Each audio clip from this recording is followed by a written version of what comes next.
Hello and assalamu alaikum everyone. A very warm welcome to the final day, the fourth day of the SBL Webinar to Success for December 21 exams. I am your tutor, Kashif Kamran. Today is the final day and let's see what is the agenda of the fourth and the final day of this webinar. Now, the agenda of this webinar for today is to look into the practice platform, because over the last 3 days, I have focused on how you should approach the SBL paper, how you should prepare yourself for the SBL paper. That was on the day 1. On the day 2, I spent time on the professional marks. On the day 3, we spent time on the technical marks, looking into account the December 18 paper. And today on the 4th and the final day, I will be looking at the practice platform, a deep investigation of that, how you go about practice platform, and common questions, common misunderstandings around the practice platform will be addressed today on the 4th and the final day.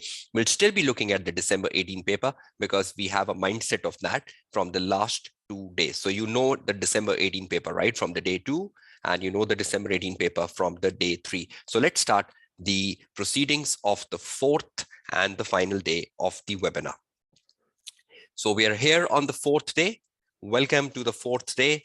Welcome to the SBL Webinar to Success, 4th and the final day, going through a case study on practice platform, the December 18 one. But not just going through a case study, also overcoming the fear factor and the common misunderstandings the students have about the practice platform will be addressed today as well. So you still have another 10 to 11 days to go for your SBL exams. So will be very much beneficial, whatever you will be learning today. So let's start the proceedings. Now, first, some questions and then coming to the answers of that from the practice platform. So once I'm done with the presentation, we'll spend the entire session on the platform. Now, I thought of some questions which I need to address with you. And these are questions which student keeps asking me on WhatsApp, Facebook, on my email account, and on any other social media presence. So I just filtered those questions down into some of the more important ones, which I would like to address today. How to read and plan the case study effectively in 60 minutes. So you have a 60 minutes time to read and plan the case study. How would you go about ensuring that you have an effective utilization of 60 minutes? I will try to demonstrate a part of it today.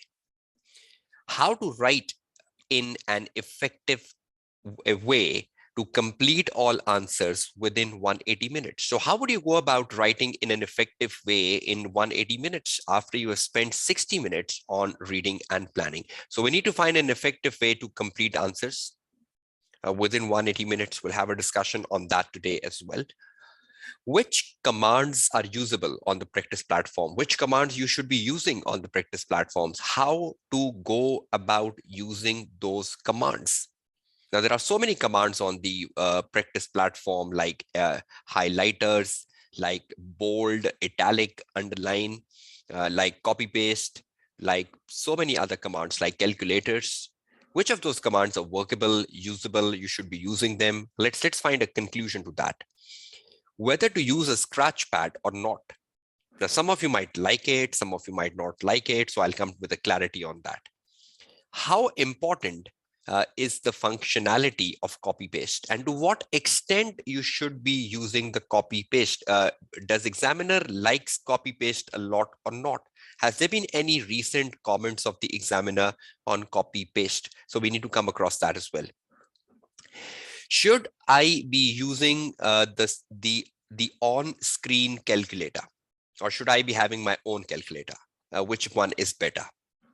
How many windows should I keep open on my workspace at one point? So on my workspace, how many windows should be open? 2, 3, 4, how many? How to effectively use the highlighter for annotations when reading and planning? How would you use the highlighters for annotating? What's the best way? What about the calculator on the screen? What about copy paste? What about the scratch pad? What about the commands? What about how many windows? So I hope these 8 questions are extremely important for all of you. And I hope you had some of the questions in front of the screen. How many of you have a question which is already addressed in the 8 questions on the screen in front? Do you have a question which is part of this list of 8? Everyone? Okay, that's good, Hardeep. Which question is that, Hardeep? Can you just put the number of the question? Okay, almost every question. Okay, yes. Okay. Is there any particular question number you want to refer to, which you think is the one I'm looking for mostly? Because I can focus on that. Okay, the question number 2. Okay, you have a paper exam. Okay, then that's an exceptional part of it. So you can just go down with your own reading and planning times. If you have a paper exams, 2, 1, 2, 1, 2. Okay, mostly at around 1 and 2. Okay, that's great. 1, 2, 4, whether to use a scratch pad or not, and 8. Okay, how to use the highlighters, 4 and 5. Okay, so that means if I address all the 8 questions, Hardeep, Usman, and all of you will get the answers to your questions, right? Okay, let's go down on the journey and let's look at the answers to these 8 questions in front of your screen. For that, we have to open the practice platform, right? So let's go down. Let's look at the practice platform. Let's open that platform in front of you. I hope you can see the screen of the platform in front. Can you confirm that? Can you see this platform screen? And I hope you're very familiar with this interface, right? Are you familiar with this interface? Okay. So you go down to the SBL paper, Strategic Business Leader paper. You click on the ACC official resources. And in the ACC official resources, you get a past exam library. In the past exam library, you have the 2 recent papers, the December 20 and the June 21. We are not attempting that. But then you go to the practice exams. The first practice exam is September 18. We are not doing that. The second practice exam is December 18. So we are doing that. So let me assign that. So the moment you assign the practice exam 2, it will come on the left-hand side. So I'll go on the left-hand side and I'll open the practice exam 2. Practice exam 2. I was already attempting it. So it says resume the practice exam 2. So I'll just press the resume button. I hope you can see the main window of the December 18 paper in front of your screen now, everyone. And I hope the font size is visible to all of you. Is this font size good enough? Can you see the full screen? Okay, great. Now listen to me carefully. And if you have any question, just put it down on a paper. And for the next 1 hour, just listen to me. And after 1 hour, if you have any question, I'll give you an opportunity and I'll read your question and I'll answer your question, right? And I'll also demonstrate the application of that. For 1 hour, listen to me. If I'll ask you something, do answer. But don't raise any question from your side, because over the next 1 hour, everything will get resolved. So the journey starts now. Listen to me carefully. Now, first of all, I hope you will all agree with me that every student who practice on the platform has his or her own way of using it. Some of you use multiple windows. Some of you use single windows. Some of you like the scratch pad. Some of you don't like the scratch pad. Some of you like the on-screen calculator. Some of you don't like the on-screen calculator. So that is the significance and that is the importance of a computer environment. Because in a computer environment, every one of you needs to find what is good for you. So when I am using computer at home or you are using computers at home, we use it differently. We all have different ways of working on computers, even though we are using the same thing, that is computers.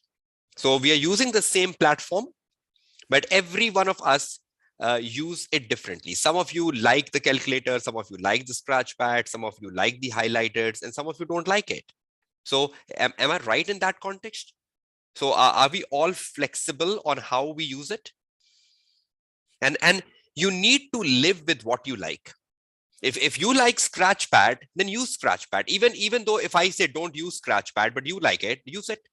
If I say don't use the on-screen calculator, but you like the on-screen calculator, use it, because with which you are comfortable. If you are comfortable with on-screen calculator, then use it. If you are comfortable with the scratch pad, use it. You have to go with your comfortability, because how many days are exams away? How many days are exams away? Like 10 days, like 11 days. So you need to look at your comfortability. Are you comfortable with something? Then go ahead with it. If you are comfortable with Scratchpad, use it. Even though, for example, I say no, but you have to follow what's good for you, right?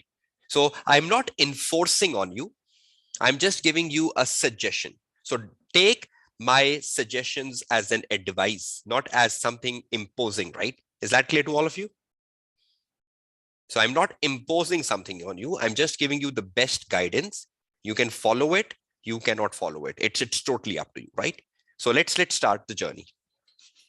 Okay, now what you need to do first. Suppose you have 60 minutes of reading and planning time, right? Let's keep it open. Now the time currently in Pakistan, which is 5:45 p.m. So we have 60 minutes of reading and planning time. That is by 6:45 p.m. So that's the first 1 hour, right? Now, in the first 1 hour, obviously I cannot utilize the full 1 hour in the live webinar. I'll use less than that. But for example, we have 1 hour. Let's be like till the break. Till the break we have in the webinar, we have the reading and planning time. And after the break, we have the writing time, right? So let's first demonstrate how you go with the reading time.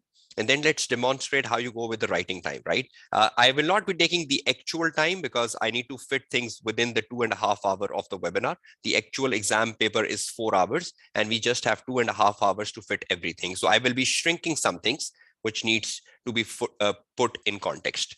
Okay, let's start the journey. Now, if I'm a student and this is my actual exam in front of my screen, the very first thing which I will do is I will read the screen, which is the main screen, within 1 minute. So within 1 minute, I'll just read this. Look at this. Within 1 minute, I'll just read this big area and just see how many exhibits are provided to me by the examiner. So I just read this. I'll say, okay, the following exhibits should be used to undertake the task asked of you by the chief business analyst and the finance director. So I have to use the following exhibits when I'm answering the question. I have an exhibit 1, which is the chief executive statement. I have an exhibit 2, which is a D-land hotel industry. I have an exhibit 3, which is a fact sheet. I have an exhibit 4, which is a D-land daily newspaper. I have an exhibit 5, which is an extract of a senior management team briefing. I have an exhibit 6, which is a board meetings. And then the examiner says, this information should be used to answer the question requirements within your chosen response option. How much time will you take to read this? Maximum 1 minute out of the 60 minutes, right? So you spend 1 minute here and within 1 minute, you are done with it, right? So you just spend 1 minute here and you are done with this. So is this the first thing you should do when you open your exam on the platform? This is the first thing, right? So that's the first thing. Now, 1 minute gone, you have 59 minutes. Now, what's next after reading this? The next after reading this is, just let me clear it off. The next after reading this is, you go to the left panel, and in the left panel, you can see exhibits. In the left panel, you can see the task. And in the left panel, you can see the response options. Now, the very first thing you will open from the left panel is the task and the response options. You will first open the task. See what I'm doing. I'll open the task number 1. It comes right here. And I quickly see how to answer the task 1 and task 2. The task 1, I'm not reading the task C. I'm not reading the task. I'm just picking how to answer it. I need to prepare a briefing note in task 1. I use the highlighter. Briefing note means which response option to answer the question in. Word processor. Word processor. Okay. Task 2. I need to prepare a report. I need to prepare a report for the task 1B. That means which response option should I be using? Word processor. So in the task number 1, which response option am I using? Word processor. I close the task 1. I open the task 2. In the task 2, I just quickly look at what to make. Press release. Okay, I need to make a press release. So which response option am I using? Word processor. Okay, the second task from the two. Briefing notes. So briefing note means I need to prepare a answer in the word processor. So in the task 2, I need to prepare my answer in the word processor. So task 1 has to be done in word processor. Task 2 has to be done in word processor. Now let's open the task 3. In the task 3, I need to write a report. So should I be writing the report in the word processor? Yes. So far, I'm only using one response option, which is word processor. Okay, task 3B. Task 3B. Prepare 3 presentation slides. Prepare 3 presentation slides. So should I be using the slides as a response option? Should I be using the slides as a response option? Yes. So I have read the 3 tasks just to identify which response options will I be using. How much time will that take? Just opening a task and identifying, should I write a report? Should I write a briefing note? Should I write a press release? Should I write a slides? How much time will that take? Roughly like 2 to 3 minutes maximum. Just opening a task, just opening a task. And what are we looking for in task? What are we looking for in a task? The format, right? So we open a task, look at the format, close it. We open a task, look at the format, close it. We open a task, look at the format and close it. So another 2 minutes gone. So another 2 minutes gone on this. Already 1 minute has gone on reading the main page. So 3 minutes gone out of your 60 minutes. So we are left with 57 minutes now, right? Now, once you know that the entire answer has to be fit on word processor, with the exception of the requirement 3B. The requirement 3B has to be done where? The requirement 3B has to be done on slides. So are we using spreadsheets anywhere? Are we using spreadsheets anywhere? No. Are we using slides? Are we using slides?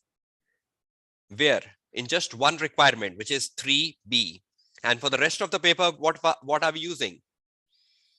Word processor. Okay, so I'll open my word processor quickly before I read the exhibits. So I open my word processor. Look at the order. You can replay the recording after the live session, and you can just follow the sequential steps, right? So I'll open my word processor now. And the moment I open my word processor, what will I do? I'll open the task 1. I'll open the task 1, and I simply copy the task 1 on my word processor from here with the professional marks, Control C. I come back to my word processor. I'll write over here task 1A, and I copy paste here, right? Okay, now I go back to my word processor. I copy the task 1B. I'll go back to my task 1, and I copy the task 1B from here. See, I'm not reading the task. I'm just copying the task. Control C, and I come back to my word processor, and I copy the task 1B here. Okay, now I go to the task 2A, then I go to the task 2B, then I go to the task 3A, because 3B has to be done on the slides. So I open the task 2. Okay, in the task 2, I copy the requirement.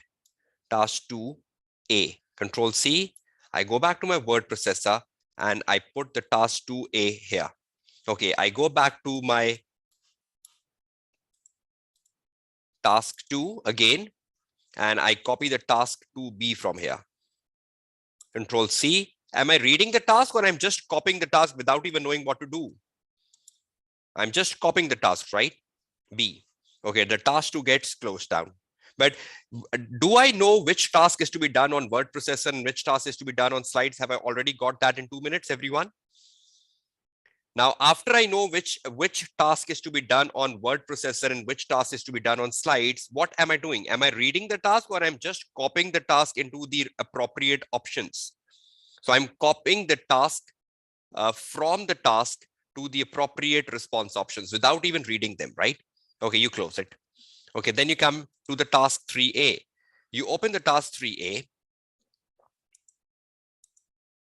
You open the task 3A, which is to be done on a report. So report is to be written on a word processor. So I copy the task 3A, Control C, and I bring the task 3A back to my word processor, and I copy paste the task 3A on my word processor. So have I copied all the task which is to be attempted on a word processor, right?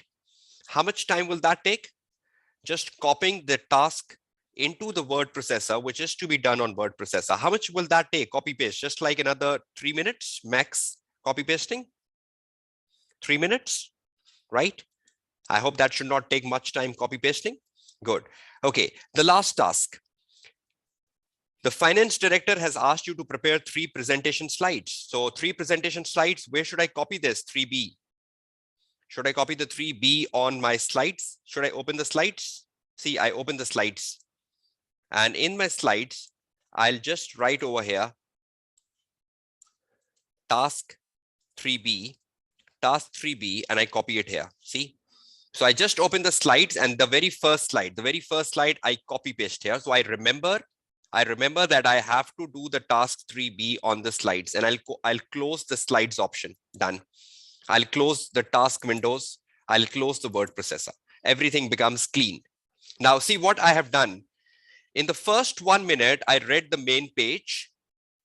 And after that, I read the task in 2 minutes, just to know which task is to be made in a format of a report, which is to be made in a format of a briefing note, which is to be made in a format of a press release, or which is to be made on a slide.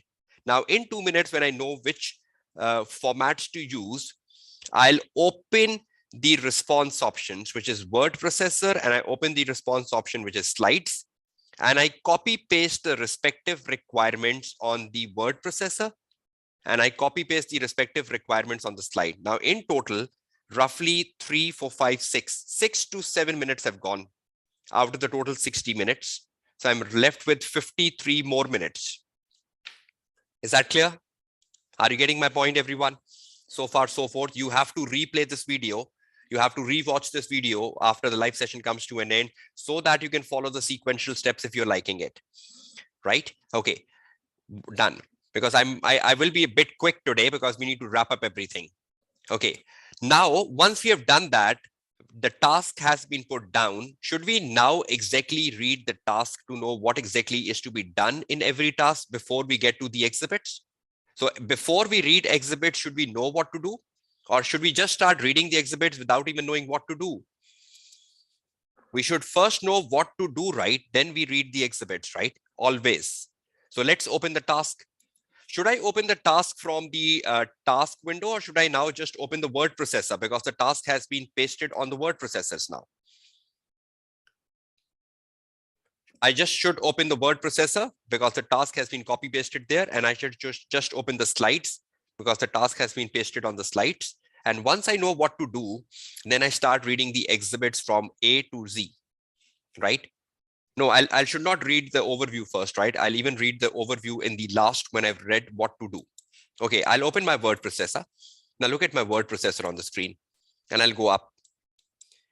Now, the task 1A, I'll just segregate the professional marks from the task 1A. I'll just segregate the professional marks in task 1B. I'll just segregate the professional marks in task 2A.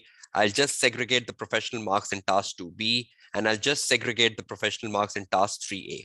Okay, I've just done that.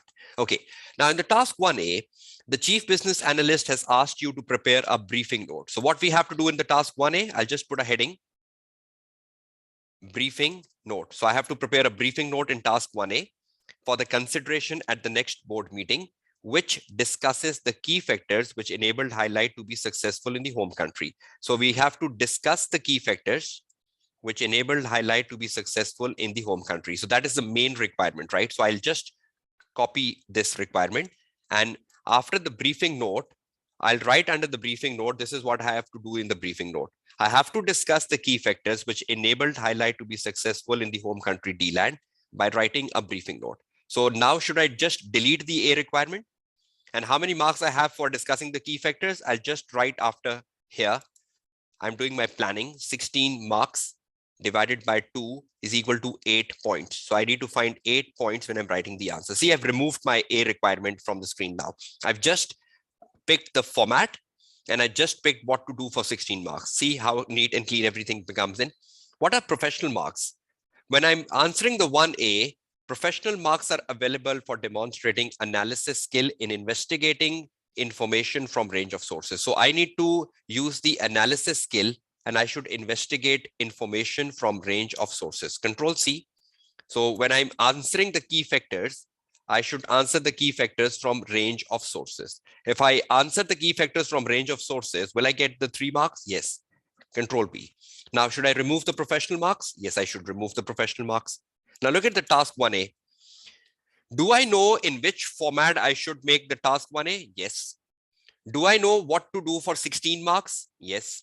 For 16 marks, I need to focus on the key factors. And do I know that I need to choose information from range of sources? If I choose information from range of sources, I will get my 3 marks. So have I planned my first task 1A? Now I go to the task 1B in the same order.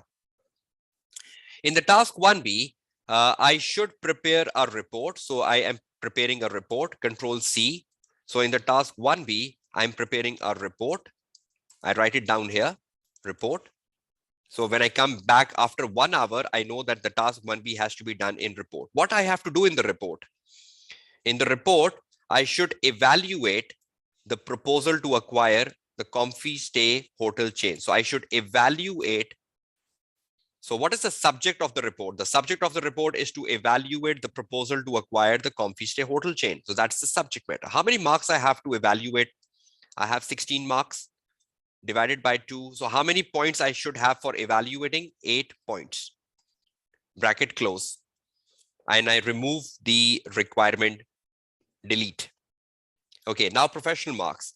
Professional marks are available for demonstrating evaluation skills in presenting a balanced and an objective appraisal. So I should use the evaluation skill in presenting a balanced and an objective appraisal of the evaluation. So I should be balanced and objective in my evaluation. So Control C, and I bring it under the subject. So this is my professional marks. So when I am evaluating the proposal, I should be balanced and objective in terms of my demonstration. So have I done the task 2B now? I've done the task 2B. Sorry, 1B. Now you come to the next task. You remove the professional marks here. See, is things becoming clear now? We just first dumped things, copy paste.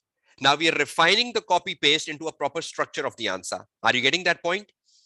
Now in the task 1A, briefing note, what we need to discuss and what to apply. Task 1B, we need to write a report, what to write in the report and what professional marks we have. So after 1 hour, when I come back to my word processor, will everything be in the organized manner for me to start writing the answer? I know how many points to write for 16 marks. Is everyone getting that? Okay, task 2A. What to do in task 2A? In the task 2A, I need to write a press release. So I'll just put over here, press release. I press the bold button, press release. What to do in the press release? I need to respond to the criticism. I need to respond to the criticism. Control C. Okay, I need to respond to the criticism in the press release with a view of reassuring stakeholders, Responding to criticism with a view of reassuring stakeholders. How many marks I have? 10 divided by 2. So I need to write 5 points. Okay, which skills to use? Communication skills in clarifying and conveying relevant information. So I should use the communication skill to clarify and convey the relevant information to the stakeholder. Control C, and I bring the skill under. Now I just remove the whole requirement from my screen. See how neat and clean the tasks are becoming now? I have a segregated task 2A, I have a segregated task 1B, I have a segregated task 1A. And under every task, I know what to do, what skills to apply, and how many points to write the answer. Are you getting this track? Will you continue with this, the rest of it? Will you do the same for 2B, 3A? Everyone? So are you getting the track, what you should do after you copy pasted the task on the word processor? Now, once you copy pasted the task on the word processor, you will read them out to know exactly what to do. And you will then refine the copy paste into a proper structure. How much time will that take, converting the task into a proper structure on word processor when you're reading them out and knowing what to do in 1A, what to do in 1B, what to do in 2A, what to do in 2B? I think this should take a fair of 10 minutes. Yes, very good answer, Claudia. It should take 10 minutes. So 10 minutes will be gone here after the 60 minutes. Already 6 minutes was gone. Another 10 minutes gone, 16 minutes gone now. And after the 16 minutes, we are left with approximately 44 minutes to read the exhibits. So in 60 minutes, yes, we can, Rohulla. We can put the number of exhibits. I'm coming to that. So 15 minutes out of 60 minutes is to read the task, copy the task on the word processor or the slides, and refine the task. The net time you have to read the exhibits, is how much? 45 minutes. So 45 minutes is the net time to read the exhibits and link the exhibits with the word processor. Okay. Now we read the task, right? Let's close the word processor. Word processor. Okay, now what we need to do in the task, I'll just open my word processor again, right? And I know that the answer of the task 1B, because when I was reading the question 1B, it was saying using the fact sheet, evaluate the proposal. So if I know a certain exhibit, I will write that exhibit in front of the task. So for task 1B, I have to use the exhibit number 3, which is basically the fact sheet. So I'm very much sure that my answer will come from the exhibit 3, right? Because the question number 1B was saying using the fact sheet, right? Sorry, exhibit number 4 on this left panel, exhibit number 4, right? From where the answer will come from. Okay, press release, responding to the criticism. So criticism will be in where? Criticism will be in the newspaper, right? So I already know the criticism will be in the newspaper. So instead, against the press release, I will write exhibit number 5. So if you're sure of an exhibit, also write it down on the word processor. So when you are reading exhibit 5, you know that the answer of 2A will come from exhibit 5, or the answer of 1B will come from exhibit 4. So you're pretty sure when you're reading the exhibit. And for certain requirements, you have to read all the exhibits, right? So you cannot be sure about it. But wherever an exhibit can be identified, please note it down. Is that clear to all of you? So wherever an exhibit is identifiable, do it. Just like we can identify it in the task 1B, and we can identify that in the task 2A, right? Close, chapter close. Now we open the overview, the first exhibit. Can you all see the overview on your screen? The first exhibit, and you have to read it, right? Now, when you're reading the exhibit, the first one, which is the overview, you have to keep in mind the requirements. Now, my first requirement was to consider the key factors which enabled Highlight to be successful. My second requirement was to evaluate the proposal to acquire the Comfy Stay Hotel. My third requirement was to look at the criticism which came in the newspaper and responding to that. See, I remember it. So when you read the requirement and you come back to the case study, the requirements are there at the back of the mind. And you also know that for certain requirements, there are certain exhibits. So I'm reading the first requirement. See, what will I do? Highlight Hotel is a listed hotel chain located in the country of D-Land. D-Land has a developed economy, which has experienced strong growth in the last 15 years. D-Land also has a highly developed tourism industry. Do you believe this is one of the key factors why Highlight has grown in D-Land? Because Highlight is a hotel, and because D-Land has a developed tourism industry, is that one of the key factors which help Highlight to grow in D-Land? Right? So should I copy this point, strike through? I should copy this point and make a highlighting effort here. So I highlighted this point. Where should I take this point immediately? I should open my word processor immediately. And under the task 1A, I should put my points here. Discuss the key factor. I got the first key factor, Control V. See how I'm putting it? This is the first 60 minutes, right? I'm just dumping information on my word processor. Okay, I'll go back. Highlight's competitive advantage is built on its highly competitive pricing strategy. And this has been a significant factor in its current position as the leading hotel brand in D-Land. So do you believe this highly competitive pricing strategy is another key factor which enabled them to be successful? So should I just highlight this? Control C, highlight this, bringing back to my word processor and put the second bullet and put the point. Sorry, just 1 minute. I just need to copy that point out from here. I didn't copy it. Control C, and I bring it back to my word processor. So have I already got 4 marks on my screen under the requirement 1A? D-Land has a highly developed tourism industry and highly competitive pricing strategy. Are these 2 key factors which enable them to be successful? Okay, move on. Highlight normally attracts those travelers seeking no frill accommodations at a reasonable price, and as such is referred to as a budget hotel chain. Every Highlight hotel room provide an ensuite bathroom, TV, and free Wi-Fi internet access, and each hotel room offer a complimentary breakfast, right? Each hotel room offer a complimentary breakfast. Just 1 minute, sorry.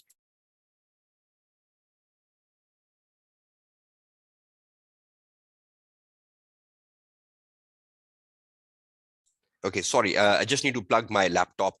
Okay, so each room offers a breakfast service, a free Wi-Fi. However, Highlight hotels do not provide additional services such as this, and this. Every Highlight hotel has a similar layout and design and are mostly located at airports, city centers, and close to major transport route such as D-Land Main Road. Is this that an advantageous key factor that they're located at the good positions where tourists normally comes in? Locating the hotels at airports and city centers, is that where the tourist loves to live in? Is that another key factor? Okay, so mostly located at airports, city centers, and close to the major transport routes. Control C, and I just highlight this. And I take this point on my word processor under the task 1A, and I put Control B. See, this is what you have to do. When you have refined the word processor in the first 15 minutes out of the 60 minutes, now you exactly know what to do. Now, when you start reading the exhibits, in the exhibits, you will get information for 1A, 1B, 2A, 2B, 3A, 3B. So wherever you get information about acquisition, put that in 1B. Wherever you get information about key factors, put that in 1A. Wherever you get information about the criticism, you should put that in 2A. So you need to dump information in the 45 minutes you are left with, because already you have consumed your 15 minutes, right?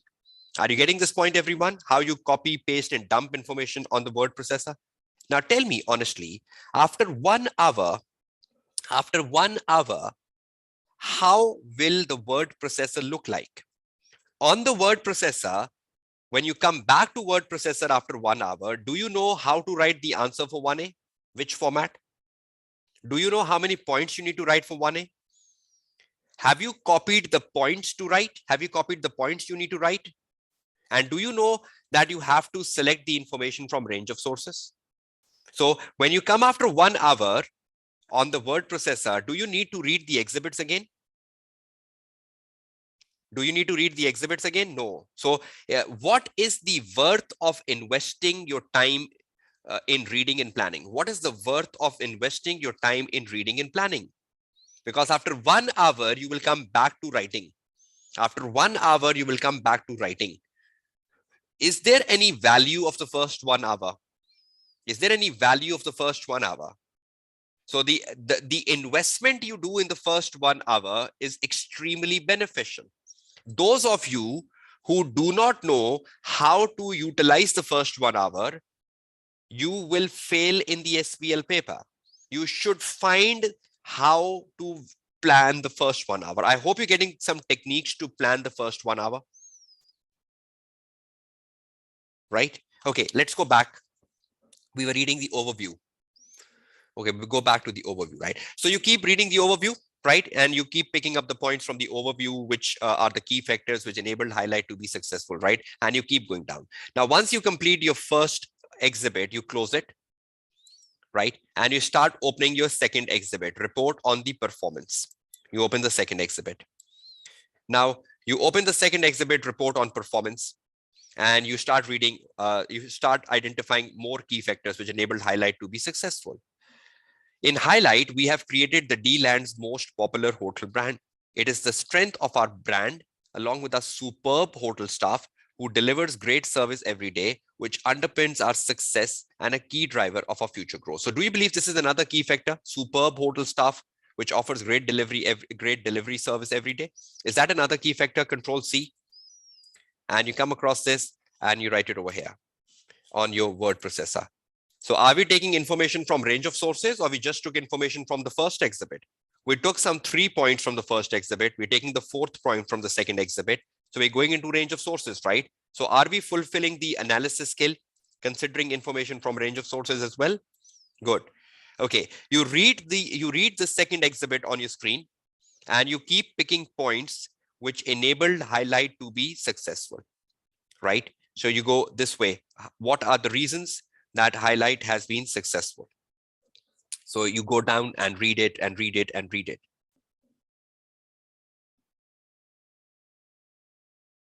Okay, just one thing over here, a continued commitment to invest. There is a continuing growth of the budget hotel markets as the luxury and mid-price sector continues to decline. We offer widest choice of locations in D-Land, which is one of the key factors. We've already picked the widest locations already as a point. The best value for money, and through investment in our sites and hotel staff, a great product in the marketplace. The investment in hotel staff and sites, is that another key factor? Are they regularly investing in the human capital? Are they regularly investing on the sites to ensure that Highlight remains the most successful hotel in D-Land? So do you believe this is another key factor, their continuous investment? Control C, highlight it, and you come out of it, and you make back to word processor, and you copy this point, and you got the 5th point, why this hotel has been successful. And you read through, and you continue reading the exhibit number 2. Okay, in the exhibit number 2, you came across some stakeholders. They have shareholders, they have staff, they have customers, they have environment. Now, I recall there was one question where the examiner was asking, responding to the criticism with a view of reassuring stakeholder. And I immediately click, oh, that's the stakeholder. So how many stakeholders do this hotel have primarily? Number 1, the shareholders. Number 2, the staff. They trust the staff a lot. The customers, a hotel cannot run without customers, so they are the key ones. And the environment, because when you have such big hotel, the pressure groups will be after you. So can I just copy these staff, shareholder, customer, and environment in my requirement number 2B, responding to the criticism with a view of reassuring the stakeholders? Have I got some list of stakeholders which can help me later? Stakeholders like shareholders from the exhibit number 2, customers, staff, and the environment. So is this case specific stakeholders, or have I picked my own journal stakeholders here? Are these case specific stakeholders which I've picked out? That these are the more important stakeholders for the business, right? So will this help me when I reassure stakeholders? Will this help me when I am reassuring stakeholders? So should I reassure my shareholders? Should I reassure my customers? Should I reassure my staff? And should I reassure my pressure groups, right? So I just got a point which I click that this should be copy pasted in the requirement 2A. So I go back to my exhibit number 2, and I read through the exhibit number 2, and you keep reading, and you get lots of things. The question number 2A was also asking about the company's commitment towards the environment and the company commitments towards highest principles. I hope you remember the task 2A we were discussing yesterday, highest principles. So do they have highest principles? Yes, they do have highest principles, which are written over here.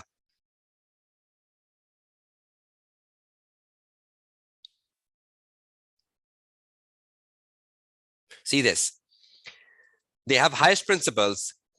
We will continue to build our focus and reputation of operating as a sustainable and an environmental friendly business. We are committed to continue development and investment in sustainability and environment management system to reduce our level of wastage, decrease our CO2 emission, and work towards becoming a carbon neutral business. Is that their highest commitments? Is that something which will help you reassure the stakeholders? Is that something which will help you reassure the stakeholder? Control C. So is this their highest values? So I'll go back to my word processor and I'll say, okay, the business have some high values of the business, high values of business. And I just copy paste the high values of business here. So I can just rephrase it after I come to this 1 hour later.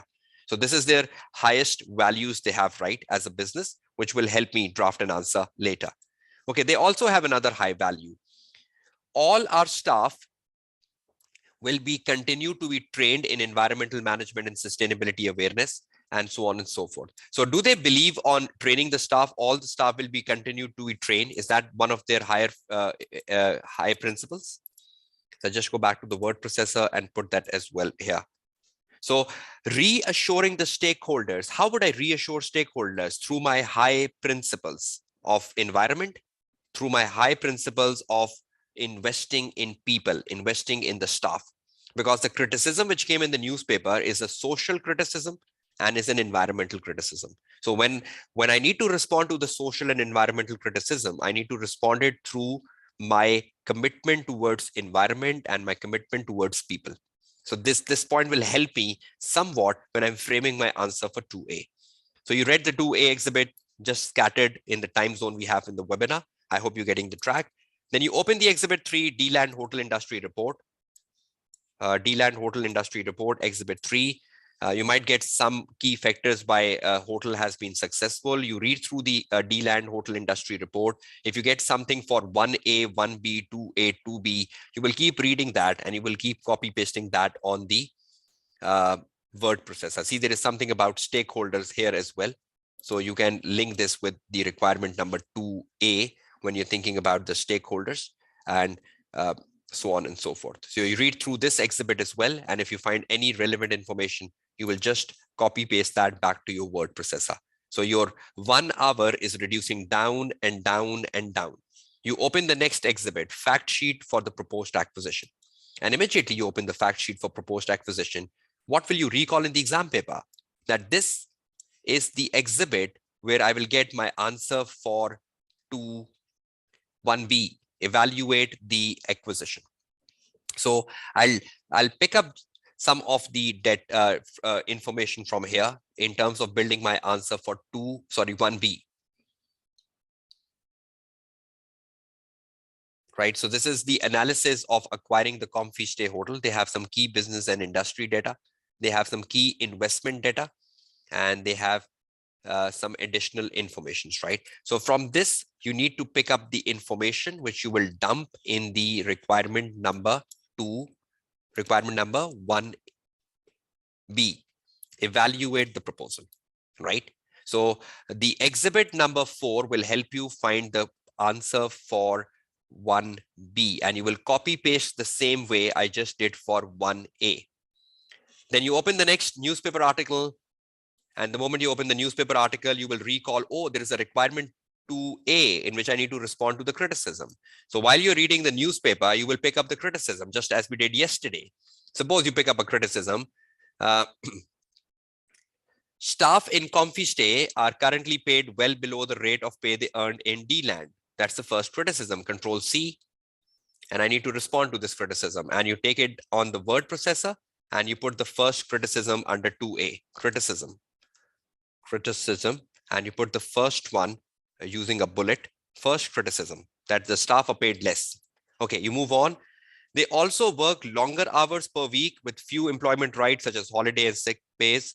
Most of Comfy Stay staff are women, which are offered few opportunities for training and staff. So this is another criticism. They also work for longer hours, no holidays, no sick pays, another criticism. So control C. So these are all social criticisms, right? They're putting on them so far. And staff is one of your stakeholders, right? So you need to reassure your staff. So second criticism, control V, back. Most of the staff are women, but they get few opportunities for training and development. In addition, Comfy Stay policy of only employing men at hotel managers and senior staff seems to be in strike contrast to the focus of equality of highlight. So mostly the men works at the high positions at Comfy Stay. Women are not given opportunities. So that is another criticism, even though highlight believes in equality.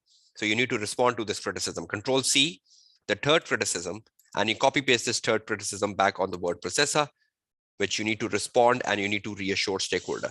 Is the first 3 criticism, who is the main stakeholder connecting with the first 3 criticism? Customers, shareholders, environment, or staff? So which stakeholder you need to reassure from the first free criticism? The staff. And do highlight have a highest commitment towards staff training, giving them equality, uh, proper work environment? So will you respond to that? Yes.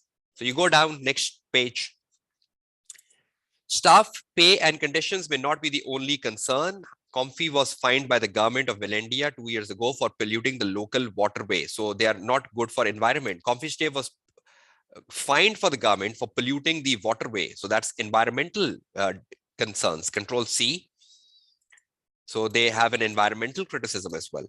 And do highlight believes in highest environmental standards. Do they continue to invest in environmental standards for future as well? Which stakeholder will you reassure with this criticism? The pressure groups, that things will be good in future, will ensure that Valendia is not polluting the rivers in future. Okay, and you go on. So you read the criticism and you copy paste the criticism on the word processor and you make a list of the criticism. See, already we got 4 criticisms. We need to have 5 to wrap up the answer. And you need to reassure the stakeholders with this criticism.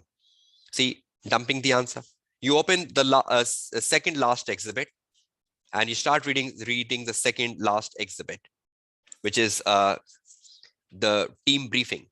And there is a lot of question and answer session going on here. So you can just read the question and answer session. And if you get something for 2A, 2B, 3A, 3B, we'll keep dumping it here, right?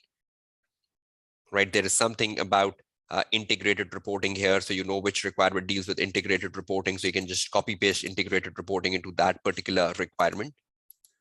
Right. And you go down. There's something about communicating to the stakeholders, which was part of the integrated reporting, which we did yesterday. You can just copy paste from here. So every exhibit will be read. Information from that exhibit will be dumped on the word processor in 1A, 1B, 2A, 2B, 3A, 3B, and you wrap up reading the exhibits. Now you open the last exhibit, the 7th one on your screen. And in this, you get to know something about disruptive technology. Was there a requirement about disruptive technology? Right? Was there a requirement for disruptive technology? Yes. So most of the information from here will go into the requirement on disruptive technology, which is right, I think, which is the task number 3A. The task number 3A, right? Which we have not filtered. So task number 3A is about disruptive technology, right? So everything you get to know about disruptive technology will be dumped under the task 3A. Okay. And then there is something about information's risk and controls. Risk and controls. Was there any requirement about risk and controls? Yes, which was basically the slides. In the slides, we have to prepare 3 presentation slides, 1 for each risk. So will we get most of the information about risk from the exhibit number 7, information system and risk? Has they identified 3 risks over here? Can you see the 3 risks? Lack of focus on IT, cyber and data security breaches, business and continuity threat. So each of the 3 risks, examiner is saying you have to make a slide on each risk. So you have to make 1 slide for lack of focus on IT, 2nd slide on cyber and data security, and the 3rd slide on business continuity threat. So you have to make 1 slide each. I'll just tell you how you make slides, right, in the session today. Don't be worried about it. So tell me, in the first 1 hour, now what are you doing? Just try to realize what we have done in the last like 20-30 minutes. In the first 1 hour, you are reading the tasks and you are picking from the task which response option you have to use within the first 2 to 3 minutes. Then you dump the task into the appropriate response option, which in our case was the word processor for most of the task, with the exception of the task 3B, which is to be done on slides. So we just dump the task on the respective response options. After that, we start reading the task from the word processor, and we structured the task in terms of the format required. We structured the task in terms of what to do in a task. And we structured the task in terms of how many points we have to write for 16 marks and what is the skill we have to utilize. Now, 1 hour later, when you read the task, you read the exhibits, and 1 hour later, you come exhausted back to the word processor. You have closed all the exhibits, and 1 hour later, you come to word processor. Now tell me, if your word processor has been properly developed, if your word processor has been properly organized, if you have copy pasted the information on the word processor in an orderly manner, will you realize the benefit of this after 1 hour? Else, again, you have to read the exhibits. No student will like to read the exhibits again after 1 hour. So the amount of dumping you will do in the first 1 hour under every requirement, will that really help you to sit back and relax in the 3 hours? And now you just need to make an answer in the remaining 3 hours. You have points on screen. You just need to convert these points into headings and para, headings and para, headings and para. And you just need to make a format of a briefing note. And after you write an answer, please remove this marking scheme. 16 divided by 2 is equal to 8 marks. Now, when you write a proper answer, please remove this. Please remove this, right? When you write a proper answer, please remove this analysis skill from the bottom, and your answer becomes clean. Are you getting my point? So when you write a proper answer, please remove the number of marks after you have wrote the answer. You can keep the number of marks till the time you're writing the answer, right? But once you wrote it, remove them. And the statement of the professional marks, right? You can keep it till the time you are writing the answer. But once you have written the answer, please remove it. Are you getting it, everyone?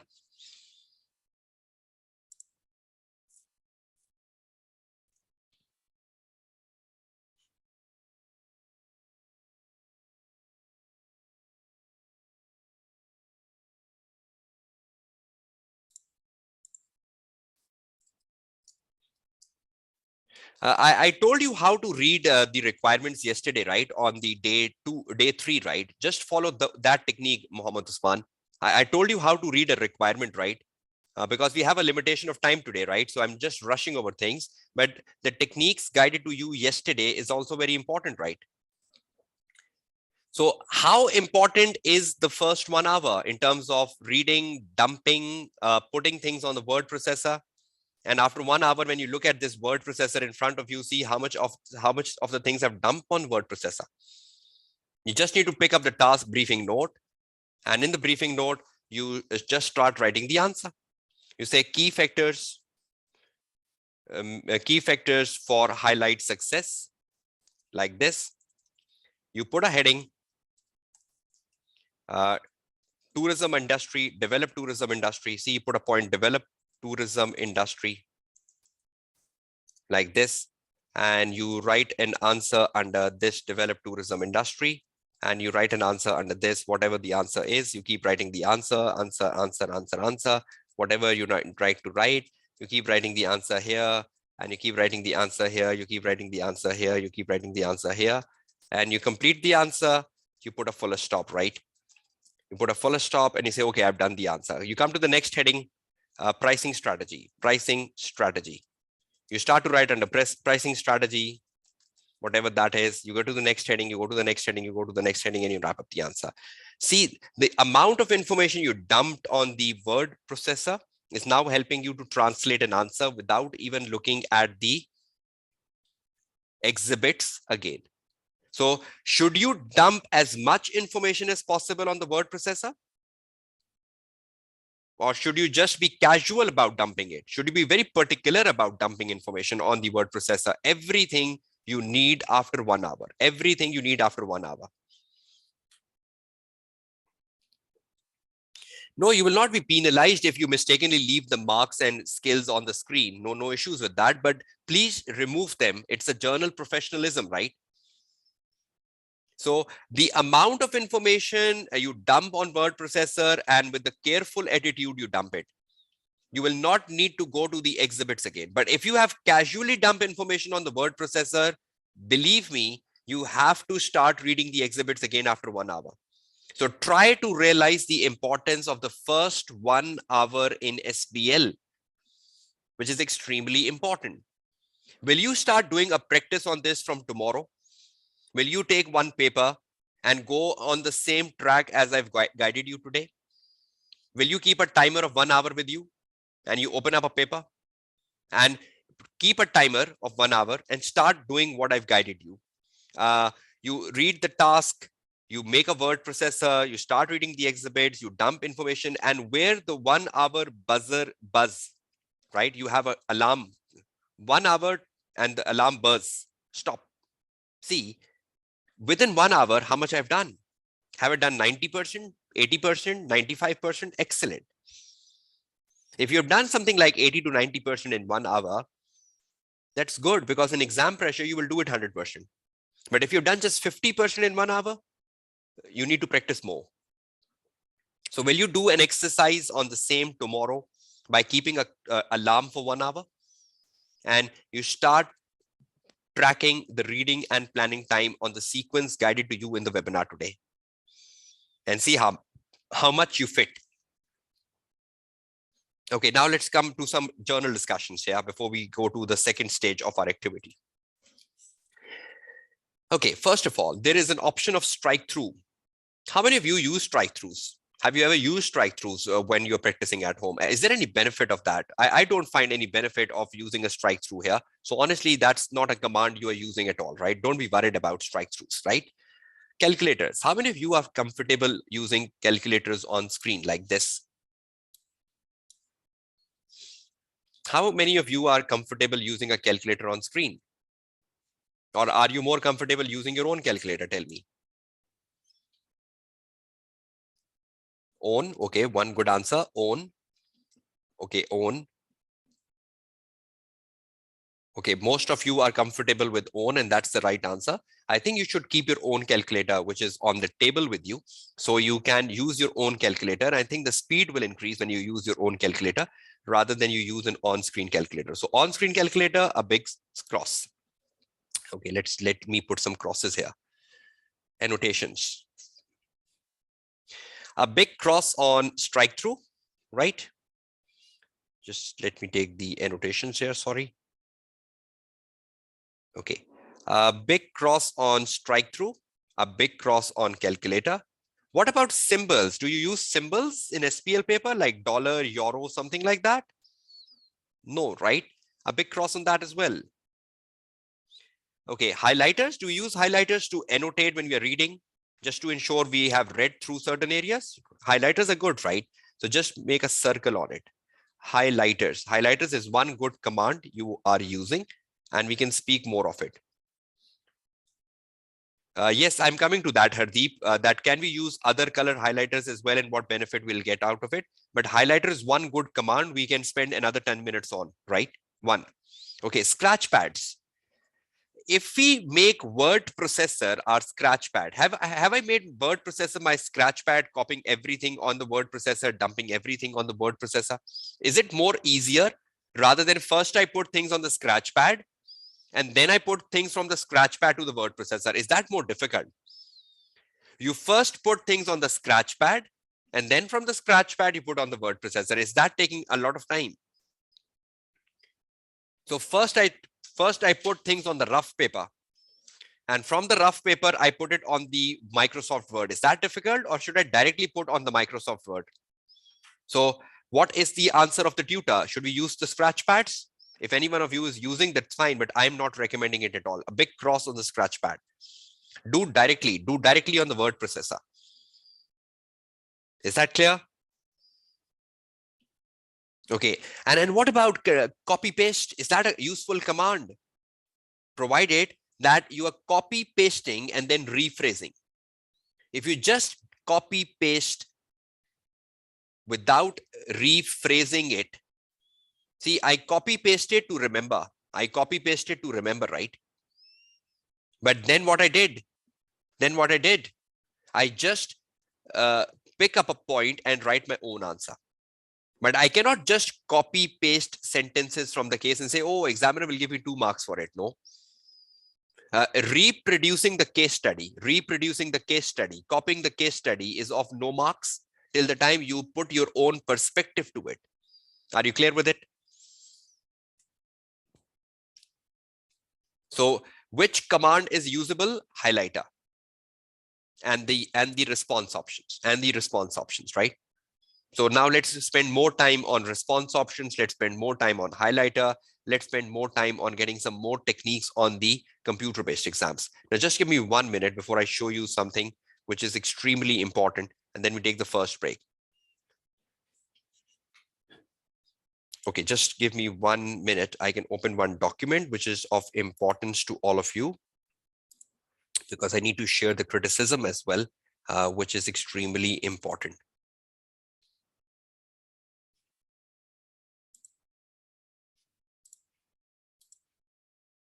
Okay, can you see the March-June 21 examiner report in front of your screen, everyone?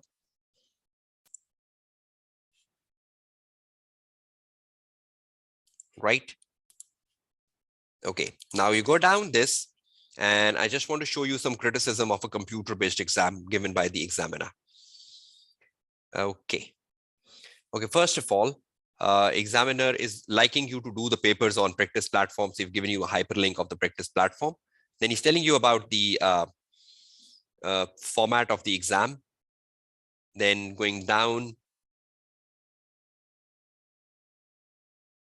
okay, you go down and down and down. Examiner starts to tell you about exam performance. They just need to pick something about a computer-based exam, which was very well written by the examiner somewhere.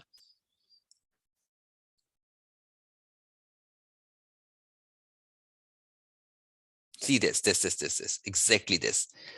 However,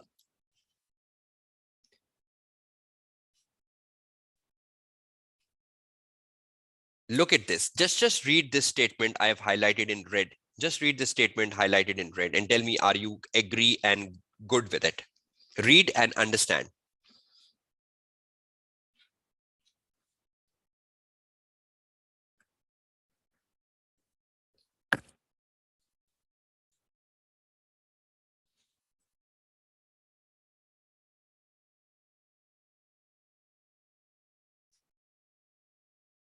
Is the examiner saying you should not cut paste? No, examiner is saying if you cut paste, you should add something to it. You cannot say, okay, I cut paste something, examiner will give me 2 marks for it. No. Why are you cutting pasting? Why are you cutting pasting? To remember after 1 hour, right? Why are you cutting pasting? To remember after 1 hour. Or are you cutting pasting to get 2 marks on it? You will not get 2 marks just for cutting pasting, right? Unless and until you add a value to the cutting pasting. Are you getting this point? So should we take this point to my Word file today as the first major criticism?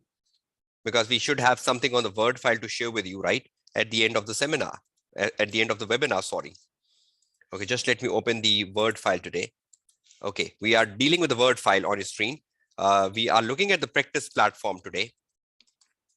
And we are being on the platform, but just on the sideline of the platform, if you get some criticism, it's my responsibility to put the criticism with you. So examiner is giving us some criticism of the platform, the first one, and I've just copied here. Can you all see this? So when you copy paste, let me write that. Let me use the red color. When you copy paste, it's good because it helps you remember when you start to write after 1 hour, but you should not leave the copy paste para as it is, because it's useless. Unless you add value to it by explaining the copy paste point in your own words and in context of the requirement, full stop. Read the red and tell me, do you hold this true or false? Is this true? Is this false?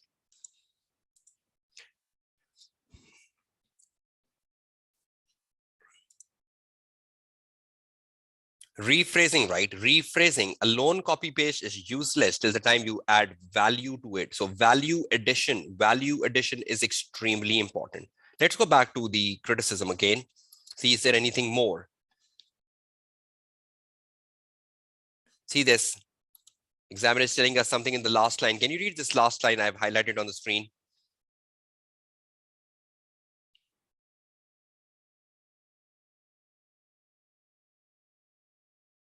So examiner is saying some of the students just copy pasted, and the examiner was very annoyed in the June 21 and September 21 exams. Honestly, I attended some of the examiner conferences which they do for tutors, and examiner was literally annoyed with students just dumping information from exhibits to the word processor and then adding no value to it. Then the examiner comes down and says this. Read this on your screen. Read the next one quickly.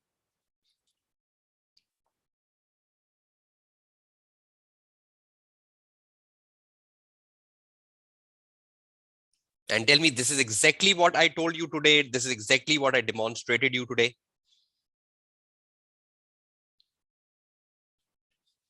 So should we copy paste things into the word processor so that eventually word processor becomes a main document and a one source document?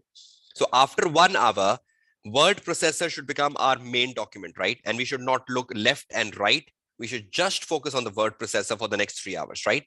So try to develop your word processor in such a good manner in the first 1 hour that you spend your entire 3 hours then on the word processor, not looking at any other thing. So in the last 3 hours of your exams, which one window should be in front of you?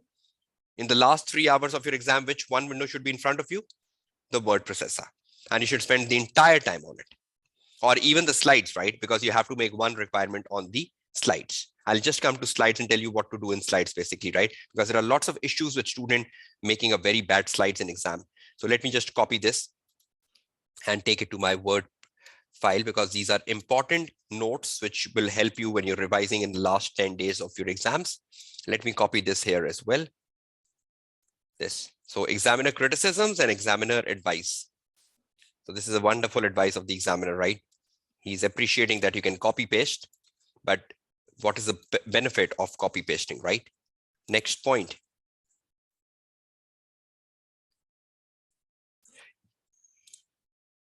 Elton, I guided about reading the paragraph above the requirement yesterday, right? So you have to exactly read that way as guided to you in the day 3 of the webinar, because all the days of the webinar are synced together.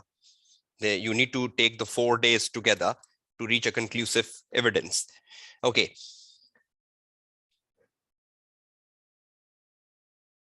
See this one. Do you agree with examiner's statement right over here? Because the final day, I need to put the emphasis of the criticism as well, along with some more drills coming shortly. I'm just taking a 10 minutes breakdown where I'm just looking at the examiner concerns, and then we'll go back to the practice platform and I'll tell you how you make slides, because there are a lot of misunderstandings when you make slides in the exam hall. Read this paragraph in red.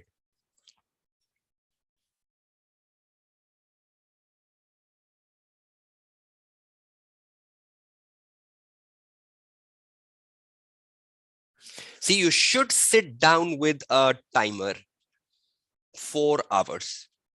Till the time you don't do drills, mock drills, at least 2 to 3 mock drills in the next 11 days. 2 to 3 mock drills in the next 11 days. Keep a timer, open a paper, whichever paper, and keep a timer and start doing it. And see where you reach in 4 hours.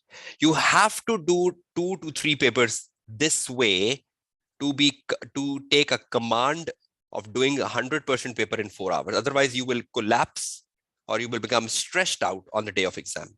Is that important? So is that an important information of the examiner? Do you give weightage to this? Control C, taking it back to the Word file so that you can take a printout and read it and ensure that you've done this all over the next 11 days you have. Okay, let's go back to the final criticism of the examiner from the March-June 21 reports.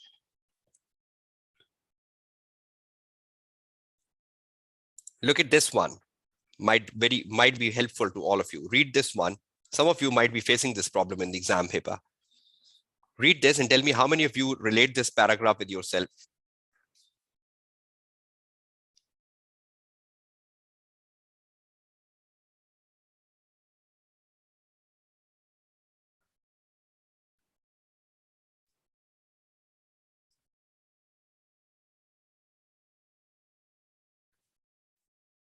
So is examiner liking you do questions out of order? Even though he's saying there is no disadvantage of that, but is he appreciating that you do them in order? Is he appreciating that you do it in order, though he's saying there is no disadvantage, there is no negative marking if you do it out of the order? Now, in a computer-based exam, things are so easy, right? In a computer-based exam, if you don't know a requirement, for example, you go back to the word processor, open the word processor, you don't know a requirement. So can you just dump the information of that requirement at least, and you go on to the task 1B and you write the answer for task 1B, then you go to write the answer of task 2A, then you go to write the answer of task 2B, and then you go to write answer of task 3A. And at the end of completing things, you come back to the task 1A, and on the basis of the information you have dumped, you try writing some good answer within the limitations that you don't know it. But should you take the task 1A, should you take the task 1A from here to the end? You take the task 1A after the task 3A. Should you do that? Should you take the task 1A after the task 3A? No, you should do it first, leave the space. In a computer-based exam, leaving a space is so easy, right? Because you can put the enter, and you can get space over there. Right, everyone? So should you put the task where it is, and then if you don't even know it, leave it, because at the end of the day, you can come down and you can do it, because that's the advantage of doing a computer-based exam over a pen and paper exam. In a pen and paper exam, if you don't know a requirement, you don't know how much space to leave. But in a computer-based exam, if you don't know 1A, you can leave 1A and you can go to 1B. You can come back and fill 1A, because when you start filling 1A, automatically things will start shifting down. Are you getting my point, everyone? So is this an important criticism or an advice of the examiner? Will you appreciate this? Should we take this on my Word file as an important advice from the examiner? Okay. We have a lot more to discuss, and a lot more to discuss on the slides as well, right? So another crucial 1 hour of the webinar remaining, and I hope that will really be helpful to you when you sit back, relax, and rewatch this webinar. Okay, back to the criticisms. Look at the next one.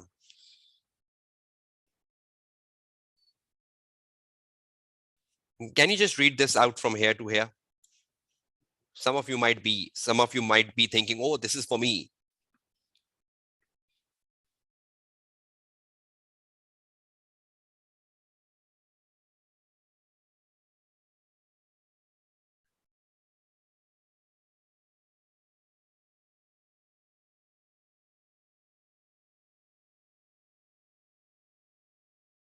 Right, importance of planning, right? I think I demonstrated that in the first 20-25 minutes when I was on the platform, that how you go about in a sequential order. And I hope you will follow that sequential order if you like it, that how I went in a sequential order, what to do first, what to do second, what to do third, what to do fourth, because in that way, you come into the best position of wrapping up things within a 1 hour time. Another thing, see this one, markers, and you continue reading downwards. Markers will not give additional marks for the point which are repeated or restated, even if slightly reworded. See, markers will not give you marks if you just repeat a point, even though that's slightly reworded. Even though it's slightly reworded, examiner will not reward you for repeating points. Have I covered that in my journal professionalism on day 2? Not repeating points. Candidates must remember that apart from wasting valuable exam time, this approach has an adverse impact on journal professionalism. Right? So this is extremely important, what you should do and how you should go about it. Please, I encourage over the last 3 days that you should read the marking examiner reports, right? I hope you started reading examiner reports because they're extremely important. Now let's come back to the practice platform for one final thing. You're all familiar with word processors, right? And I hope you're very comfortable with writing answers on word processors. But in one of the requirement, which was the requirement number 3B, examiner was asking to make 3 presentation slides. Let's open the slides for the sake of understanding. Can you see the slides in front of your screen, everyone?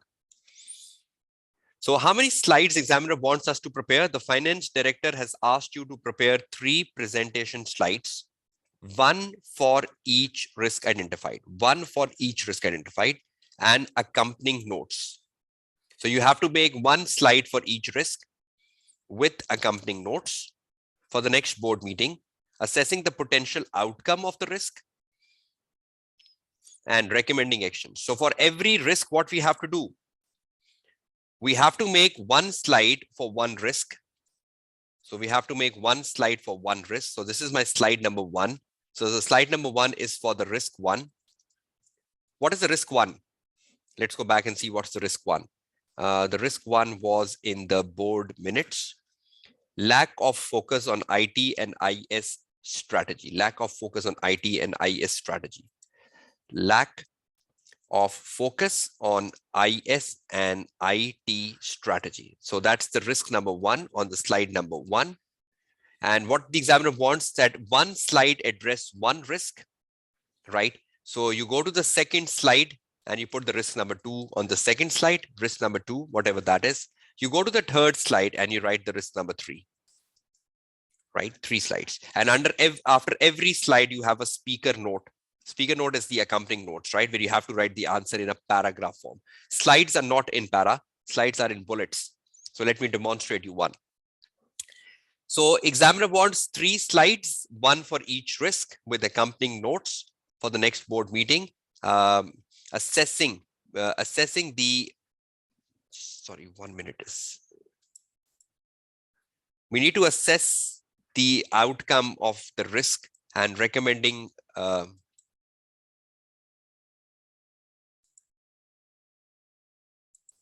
right. But we need to assess the risk and we need to recommend how to overcome the risk, right? So for every risk, what I need to tell? For every risk, I need to tell its assessment and I need to tell its how to overcome it. So that's like the recommendation. That's like the strategy to overcome risk. Like, I hope you know the transfer, acceptance, reduction, avoidance. And assessment. Assessment means likelihood and impact. Assessment means the likelihood and impact which I have to do for every risk. How many marks I have for the 3 risks? Can you see this? How many marks I have for 3 risks? 12. So how many marks will be allocated per risk? 4 marks per risk, right? So you have 4 marks per risk in which you need to assess the risk, how to overcome the risk, and you need to write a speaker note. And you need to apply the commercial acumen skill in demonstrating insights and understanding of the information system and control. So you need to demonstrate commercial acumen. You need to demonstrate insights and understanding of the information system, risk and control. You need to demonstrate your understanding of your information system and controls. If you have a technology idea, that's commercial acumen. Commercial acumen means knowing the subject matter. So you should know the information system. You should know what is an information system. You should have a sound mindset about information system. Then only you can give a recommendation. If you don't know what an information system is, how will you give a recommendation? Tell me. So should you know the information system to give a good recommendation? If you don't know an information system, how would you give a recommendation? If you don't know artificial intelligence and someone asks you, can you give me some suggestions on artificial intelligence? Can you give it?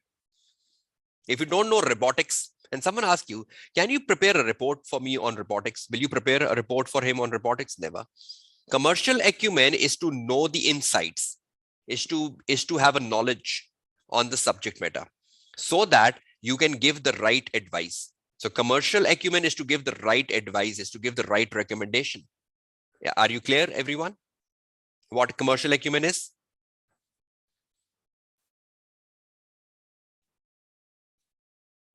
Are you all clear with the commercial acumen to have a knowledge of the subject matter to give advice, right?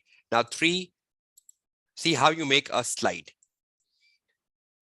The slides are kept in bullets and the speaker notes is to be written in paragraph. So on the slide, you just put a heading, risk 1, lack of focus on IT, just like I deliver a slide to you in my webinar. A slide is just bullets, right?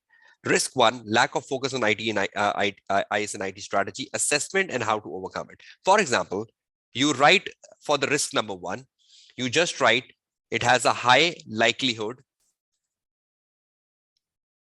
You have a high likelihood and a low impact. For example, I'm just giving you a layman discussion here, right? Don't just catch my words here. Suppose you conclude that the risk number 1 has a high likelihood and a low impact. And the way to mitigate this is the board of directors should devise a future IS and IT strategy, to help the highlight hotel,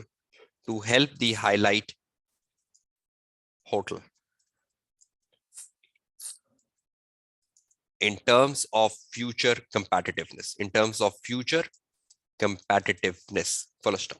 See, on the slide, you just put a bullet that the first risk has a high likelihood. You didn't justify why. And the first risk has a low impact, but you justified why.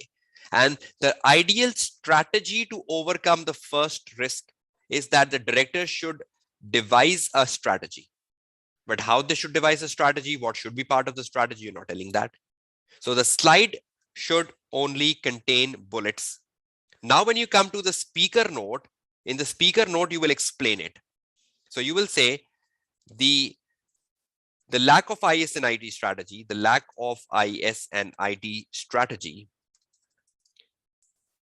has a high likelihood, because, and you start writing the because.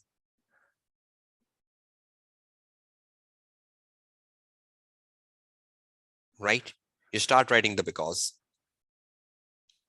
Then you put a full stop, you come to the next line.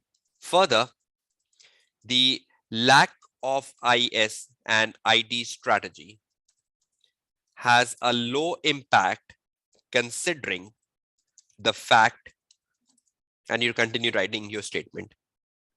See, you go to paragraphings when you get to the speaker note. The speaker note is paragraphing, right? But the slide is not a paragraph. When you finish down, you come to the next paragraph and you tell the company, the highlight hotel should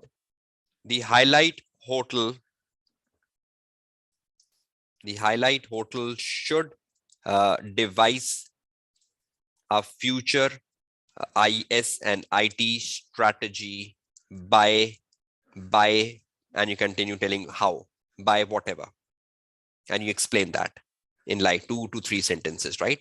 So the 2 to 3 sentences paragraph will come in the speaker notes. So speaker notes are paragraphs where you justify your points, where you write every paragraph of 2 to 3 sentences long.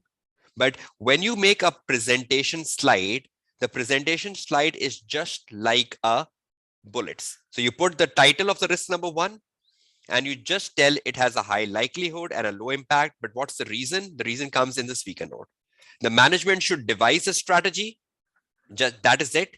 But how should they devise a strategy? You should tell that in the speaker note. Look at my presentation. If I can show you my presentation. Can you see my presentation is all in bullets? 1, 2, 3, 4, 5, 6, 7, 8. So I have a title of my slide, taking the control on the practice platform. And then I have bullets right over here. Now I have to deliver a presentation, right, to all of you on the 8 points. Now, what if I forget some point? What should I do? See this, if I can show you that in the actual PowerPoint itself. Just let me show you that on the screen. In the actual PowerPoint itself, can you see my slide where I've put the bullets? Now, in the PowerPoint, when I just use the actual PowerPoint, in the PowerPoint, there is an option of a speaker note.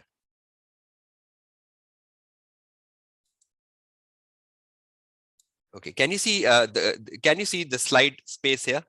When you're actually delivering a PowerPoint presentation, under the slide you have been given a space where you can write your speaker notes. Can you see I'm writing the speaker notes here? If I need to remember how to read and plan the case study in 60 minutes, I will write my answer over here. So I should not forget it when I'm telling the students. I can write the speaker notes here, right? So when you're even delivering the actual presentations, you can write speaker notes under the slide for you to remember when you're delivering it. But if you are a very good lecturer or a very good presenter and you don't forget things, you can skip that part as well. So I never write speaker notes because I know my subject matter to deliver. But is everyone getting that point? Are you getting the track that how to write a slide and how to write a speaker note? So will you ever write paragraphs in a slide? Will you ever write paragraphs in a slide? No, just the bullets. And where will you write the justification of the bullets? Where will you elaborate the bullets? In the speaker notes. So is everyone clear what is the difference between a slide and a speaker note? So slide is a summary. Speaker note is an elaboration. Slide is a summary. Speaker note is an elaboration. Is that clear?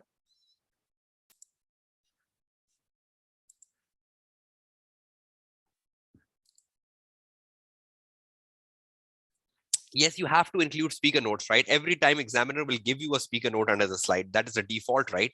So examiner will give you a speaker note under the slides, right? Every time. See this.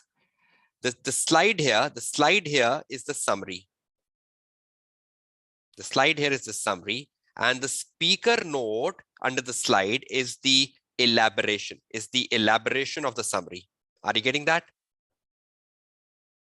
So every time you get a slide as a response option in the SBL exams, you will have the slide 1 followed by the speaker note 1, then the slide 2, then the speaker note 2, then the slide 3, then the speaker note 3. Is that clear to all of you?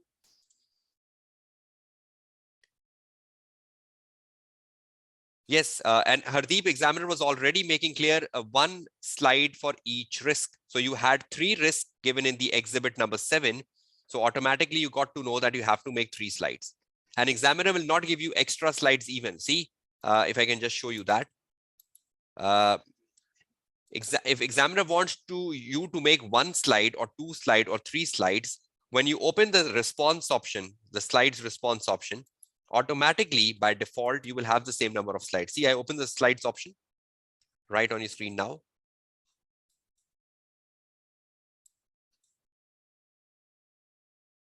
Right? How many slides has the examiner given me? Slide 1, slide 2, and slide 3. Has the examiner given me a choice of a slide 4 here?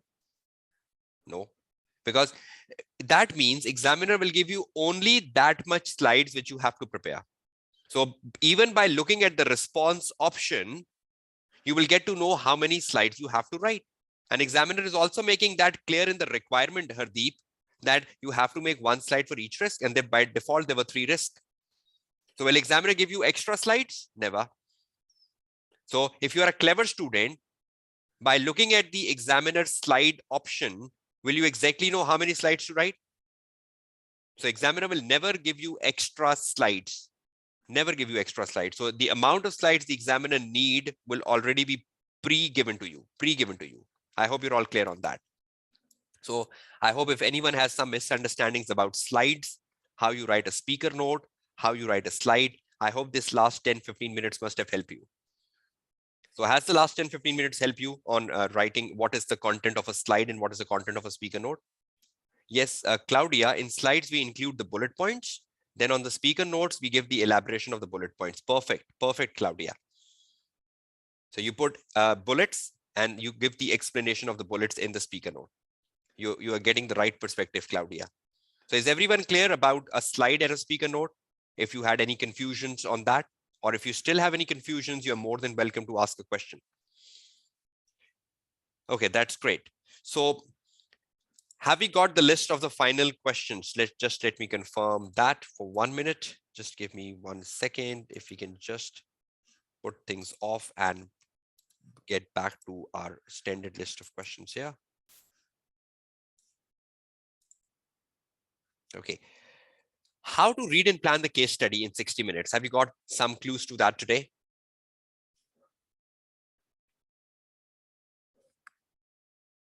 Okay, great. Next, how to write an answer. Have I given you some guidance about dumping informations under every task? And then when you come to the last part, which is the 3 hours, in exactly 3 hours, that dumping of information will help you write an answer, right? I've already covered the technical marks yesterday, where I guided you about the length of an answer, 2 to 3 sentences or 3 to 4 sentences long, right? I hope you're clear on the number 2. Number 3, which commands to use? So are we using strike throughs? No. Are we using symbols? No. Are we using the command of a calculator? No. Are we using a scratch pad? No. I hope I've given answers to that. Whether to use scratch pad? Have you got answers to that? Useless, useless. How important is a copy paste function? Is that extremely important? Is that extremely important, the copy paste function? Have you got the benefit of using the copy paste function when you were using the first 1 hour? Good. Should I use the on-screen calculator? Have you got an answer to that? Should I use the on-screen calculator? No. How many windows should I keep open on my workspace at one time? Maximum 2. Maximum 2. One can be an exhibit, one can be a word processor. One can be a task, one can be a word processor. So just 2 windows, a task and a word processor, or an exhibit and a word processor. Do you believe word processor is a window which will never close in the exam paper? Do you believe word processor is a window which will never close in the exam paper? Yes, it will always remain open, and you keep opening other windows and closing, keep opening other windows and closing, right? So word processor is the main window. How to effectively use highlighters? Let's do one exercise on that, because there was another question of Hardeep on that as well.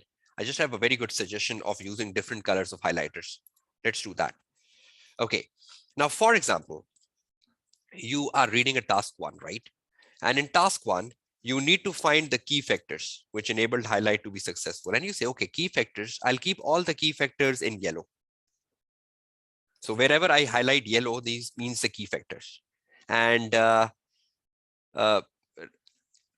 evaluate the proposal to acquire ComfyStay. Wherever I evaluate the proposal to acquire ComfyStay, I will put that in green. So everywhere I have a green, that means proposal to evaluate the acquisition. Everywhere I have a yellow, that means I have to go down with key factors. Now, when I open my word processor, in the word processor, I can write for task 1A, yellow. So I know that wherever yellow is, I have to put it under the task 1. And wherever I have green, I have to put it in the task 1B. Now I open my overview. So wherever I see yellow, that means task 1A.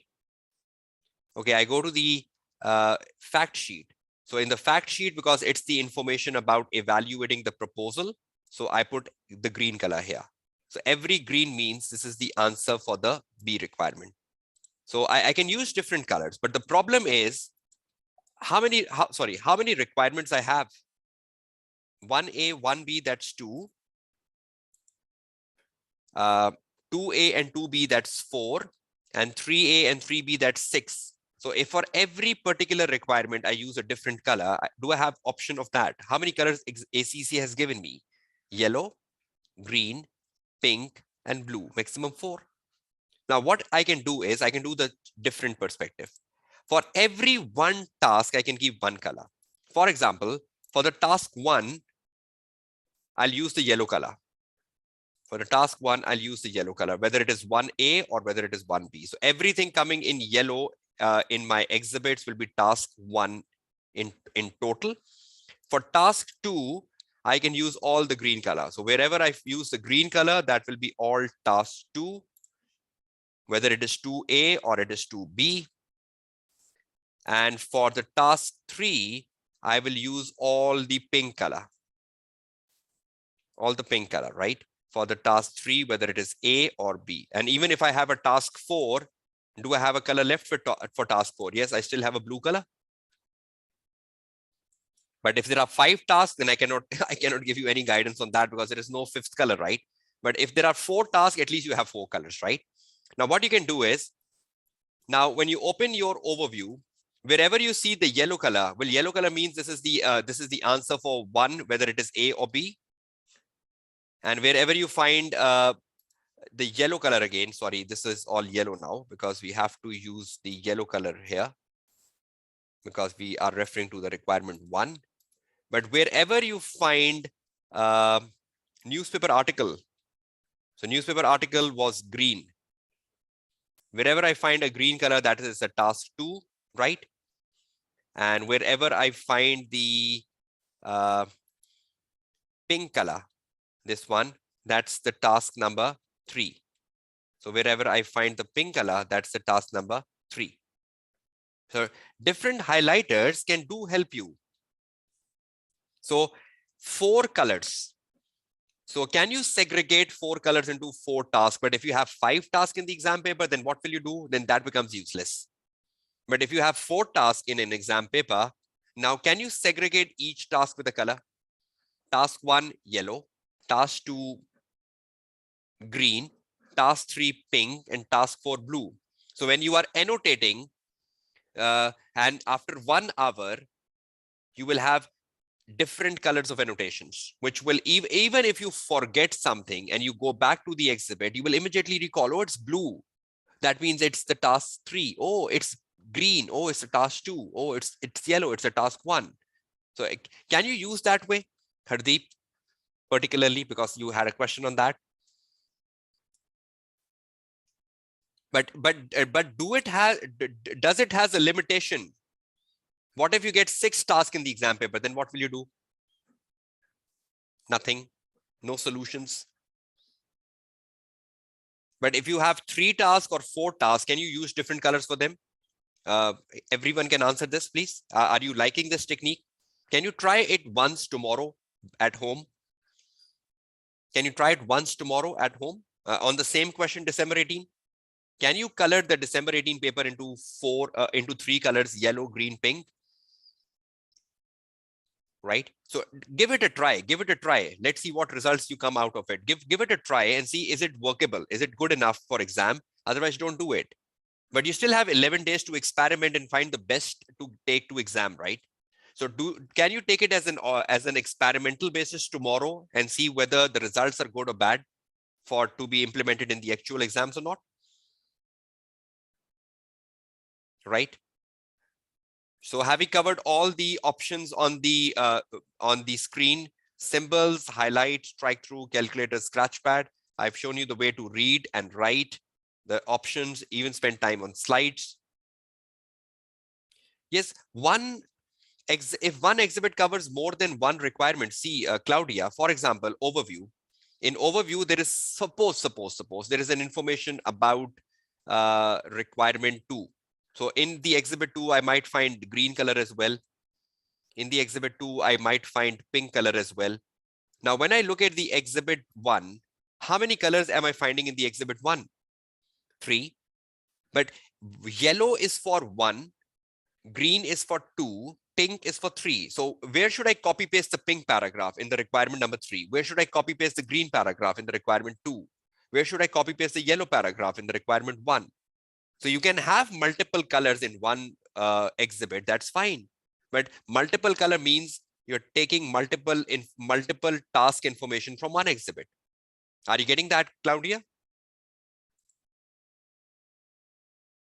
Good. Great.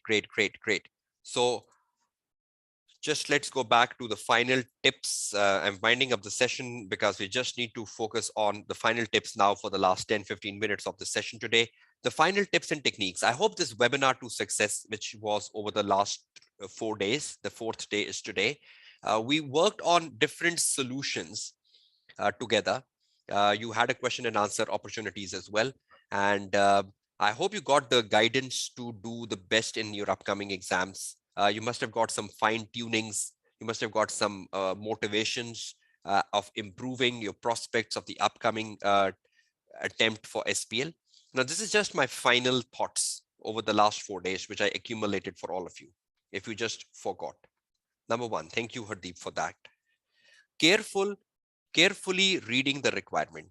Break it down as much as possible. Have we did that on the day 3 yesterday? Have I been focused on reading requirements, breaking them down, understanding what the requirement is asking? Have we spent the entire day 3 yesterday on it? So is that extremely important? Will you be doing it in the next 11 days? Number one. Number two, plan the number of points versus the marks available. Have I given you the marking scheme, the journal marking scheme? When you look at the number of marks, you divided them by 2, so you know how many to write. Right? Look at one thing. Sorry, just to give me 1 minute.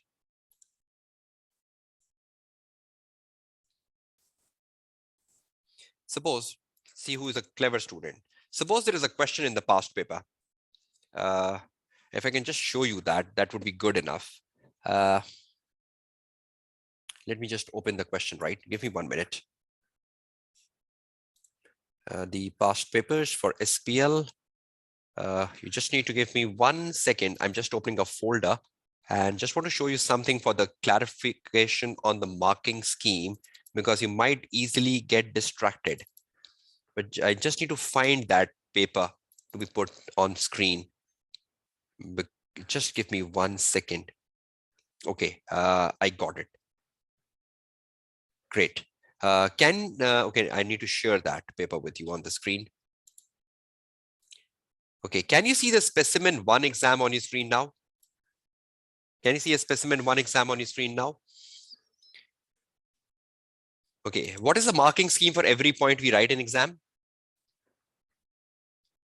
2, right? Now look at this. See who is a clever student. Look at this requirement, requirement number B, 1B. Just read it, and then I'll ask you the marking scheme. Just read the requirement number B on the screen, 1B.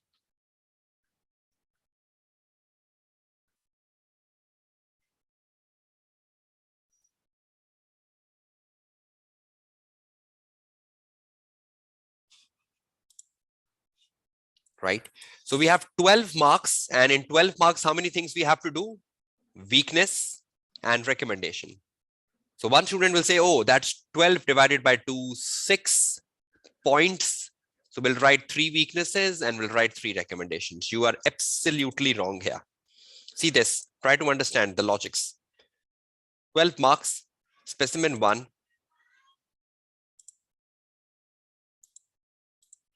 Suppose specimen 1, question number 1B, copy paste. Can you see this? Now you divide this by 12 marks divided by 2 per point, and you get to know 6 points. Now 6 points is what? Number 1 weakness plus 1 recommendation. 1 weakness plus 1 recommendation is equal to 2 marks. So how many weaknesses and recommendations you have to write? 6. 1 weakness with 1 recommendation is 1 point. So for every weakness you pick, you have to tell the recommendation. So is that one a complete point? So a weakness plus a recommendation together is 1 point. So you get 2 marks. Right? So you need to write 6 weaknesses and 6 recommendations to fetch 12. So whenever the examiner asks you to write a risk and a response, so every risk will be 1 mark and the response will be 1 mark. Together they will be 2. So weakness and recommendation together are 2, right? So are we writing in total 6? And is that what we got at the start of the answer? 12 divided by 2 is equal to 6 points. So are we writing 6 points? Yes. That is 6 weaknesses with recommendations. Are you getting it? So sometimes the 2 marks gets broken down into the 2 aspects. So 2 marks remains there, but the 2 marks gets broken down into 1 part and the second part. You can use a table for weakness and recommendation if the examiner asks for. Let's look at the format the examiner was asking for here. The format the examiner was asking here is you are reviewing the transcript of the interview, and DCS company, you identify some weaknesses relating to the governance of DCS company, which you would need to include in the consultancy report. No, you have to include this in the consultancy report, right? So you should not be making it like a table. Examiner use the word summary summary, in some papers. Wherever the examiner use the word summary, that means you need to make a table. But not over here. You will put the weakness in a paragraph form, you will put the recommendation in the paragraph form. Is that clear? But even if you put it in the table, there is no negative markings, right? I hope you're clear with that. So even if you want to put it in the table form, that's fine. There is no negative marking. But normally when the examiner use the word summary, then that's where you put that's where you come across with the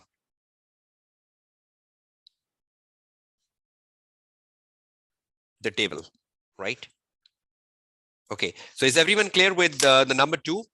Plan the number of points to write versus the marks available. So I thought I should give you clarification on the weaknesses and recommendations. I hope you're all clear with that. Point number 2. Point number 3. Carefully investigate the professional marks. Have we spent day 2 on this? And see how the examiner wants you to demonstrate the skill. Have I given you a proper guidance on how to demonstrate the skill on the day 2? Are you all clear with that demonstration exercise we did? Will the examiner give you a clue how to demonstrate? Will the examiner give you a hint of how to demonstrate, right? So please ensure that you have the day 2 learnings on the demonstration of the skill. Ensure you apply the journal professionalism. Have I guided you about the journal professionalism? The right format, headings, short paras, and avoid repetition. So you need to ensure that you apply journal professionalism to score the passing marks in SBL paper. You need to demonstrate the skill asked for by following the clue of the examiner to increase your prospects of passing. You need to look at the number of marks, divide them by 2, so that you write the exact number of points you need to write within the time constraint you have in the paper. Carefully read the requirement, break the requirement, because if you understand the requirement, then only you can write a wonderful answer. Your answer should be synced with the case. Yesterday, your answer should be linked with the case. You need to find the answer from within the case study. You cannot find the answer out of the case study. You cannot take the rote learn knowledge of the BPP book and Kaplan book to the exam paper. Sync. You need to read the exhibits. From the exhibits, you need to find the information. Then you need to put that information on your word processor, and then you need to convert that into a paragraph. 6th, model may not be the best answer. Did we got an exercise on this yesterday on day 3, that model may not be the best answer? And did I justify that? Did I illustrated that yesterday? If you forgot it, please watch the day 3. That model may not be the best answer. Next, the key is your investment. The key is your investment over the first 60 minutes, which will give you return in the later 180 minutes to write a quality answer. Tell me, how many of you agree with point number 7, that the investment you do in the first 60 minutes, the return is the 180 minutes. But if your investment is wrong, the way you invested in the first 1 hour is wrong, the return will be wrong. So if you do the right investment, you do the investment in the right way, you will get the right returns. So please ensure that the first 1 hour of reading and planning, as demonstrated today, is extremely important. And the last one, ensure you are well versed with the computer skills of using the platform, and you know the commands to use and commands not to use. And I think I've guided you today on the day 4. So if you look at the point number 1 to point number 8, is this a summary of day 1, day 2, day 3, and day 4? And is that the crux of this webinar? Look at the 8 points on the screen. This is a crux of what you must have learned out of this webinar, and many minor things which are not in the list here. So how has this 4 days of investment benefited you? Again, this is just a free of cost webinar, just to help you out finding the best before your upcoming December 21 exams. The purpose of this webinar was just to give you the right set of fine tunings. This was not a classroom. When I conduct my SBL lectures, they're like 100+ hours, 120 hours. You cannot compare this with a classroom, but you need to understand, if you do the cost versus benefit analysis, that you did not incur a single cost on this. Yes, you did invested your time. You came to the live class. You came to the live class, and I'm so happy that so many of you were regular every day. So many of you did come to the class every single day. That shows the commitment you had. And perhaps that shows the confidence you had in the tutor as well of coming back to the webinar. So I hope the last 4 days must have given you some tips, techniques, which you can put in place over the next 11 days. So will you start doing the time drills from tomorrow? Will you start using the different color highlighters from tomorrow? Will you start keeping the 60-minute buzzer and start doing the reading and planning in 60 minutes? Right? So I hope you all get benefits from them. And the end result, I wish you all success, right? Because I want you to pass the upcoming SBL exams. That's extremely, extremely important. So have faith, be positive, be optimistic. You still have 11 days. Try to find your weaknesses, try to find your issues, try to find the challenges and overcome them. 11 days are not less. If you know the problem, if you know the issue, you just need to address the issue. You just need to overcome the issue. If you learned something good, implement it. If you learned something different, implement it. If you still think that the way you are going is right, do it. The purpose of this webinar was not to impose something on you, right? The purpose of this webinar was just to give you a guidance, and guidance is never imposing, right? Guidance is just an advice. You follow it, you don't follow it, because by this point in time, 11 days away from the exam, you must have found your right study approach. So if you think something can be added to that study approach, wonderful.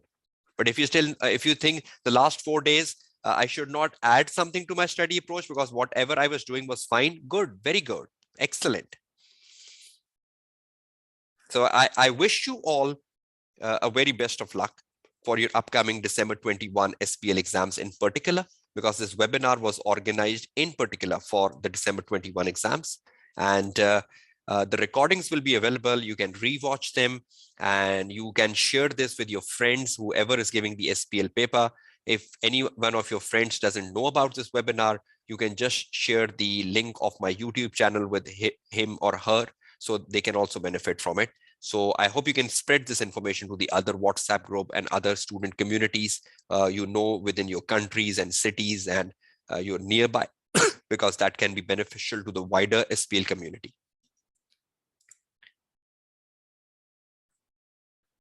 Claudia, 11 days before exams, nervousness is like the real nervousness is something like something realistic, right? So 11 days, sit down, relax, start preparing yourself in an effective manner.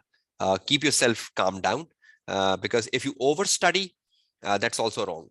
You need to study like 3 to 4 hours a day, not more than that, because if you're studying more than that, you're just exhausting yourself ahead of your exams, right? Which is even bad. So from a behavioral point of view, and overstudying is also wrong. So just try to find the ideal time zones to study and then relax the whole day. Keep your mind fresh with whatever you want to do, whatever keeps your mind fresh to it. Okay, thank you so much. This is your tutor Kashif Kamran signing off from the 4th and the final day of the SBL Webinar to Success for exams in December 21. This was collaborated between the PAC College, a gold approved learning provider in Lahore, Pakistan, and myself, Kashif Kamran. And I hope you like the collaboration and you like the stuff which was run over the last 4 days of this webinar. Wish you success. Be connected over the WhatsApp group. And I hope all of you get passed in the upcoming December 21 exams. Take care. Goodbye and Allah Hafiz.